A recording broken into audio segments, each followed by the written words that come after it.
where try to access the bend modifier and its angle and compare to 90 degrees.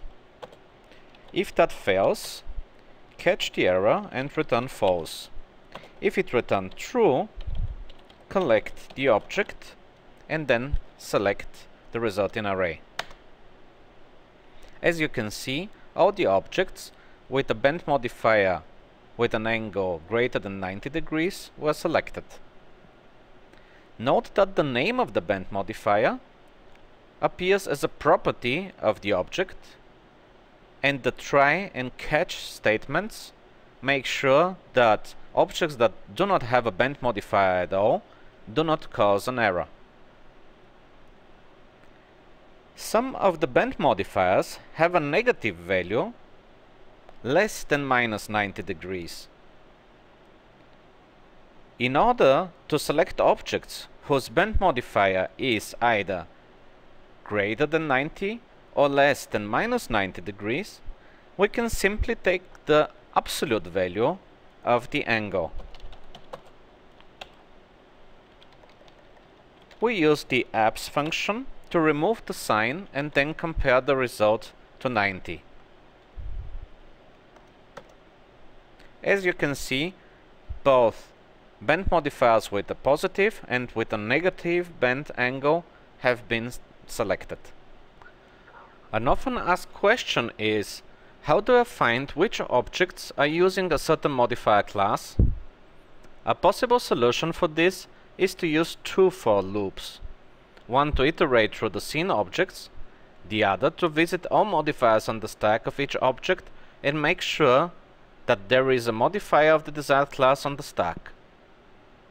This is possible because each scene node has a property called modifiers, containing an array of all modifiers applied to this node.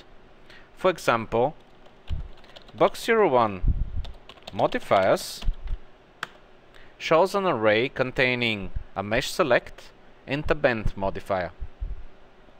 We can use a for loop for m in box01 modifiers where the class of the modifier is equal to bend collect m.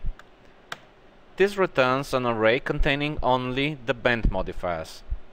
Obviously, we can ask about the count of the elements in the resulting array. In this case, we get 1 because there is one modifier in the array.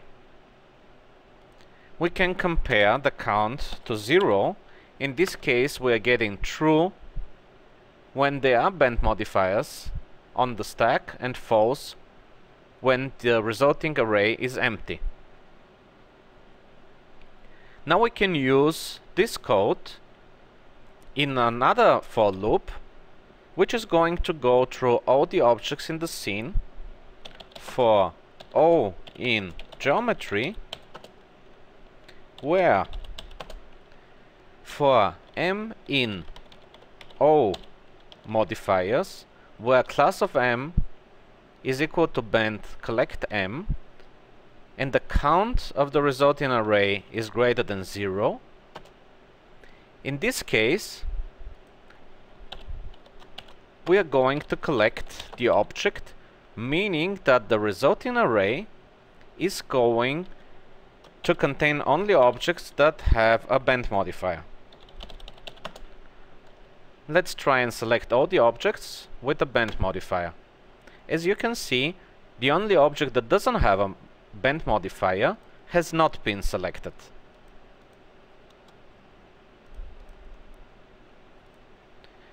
We can change this to select the one object that has a mesh select modifier on top.